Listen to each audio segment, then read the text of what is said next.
This site can't be reached problem in Google Chrome. Hello guys, this is Sarah from Create Login and Delete. Let's get started. So first, open your control panel, and you can do that by clicking on the search bar right here and typing control panel. Once you're here, make sure you select large icons, and you can do that by clicking on this arrow icon and then select large icons right here. Once you do that, click on Internet Options and then go to Connections. Go ahead and click on LAN Settings and then make sure that this User Proxy Server for your LAN is not ticked on. If it's ticked, go ahead and untick it and then click on OK.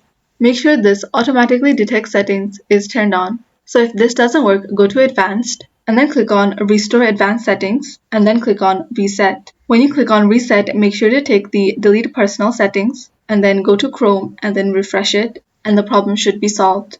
So if it is still not fixed, go to Network and Internet Settings, and you can do that by going to your Wi-Fi and right-clicking on it and click on Open Network and Internet Settings. Go ahead and click on Change Adapter Options and then right-click on your Wi-Fi, go to Properties, and make sure this Internet Protocol version 6 is unticked. So if this still doesn't work, scroll down on Network and Internet Settings and then click on Network Reset. Click on Yes and then re-enter your password for your Wi-Fi. So this is how to fix this site can't be reached problem in Google Chrome. Thanks for watching till the end, and don't forget to like, share, and subscribe.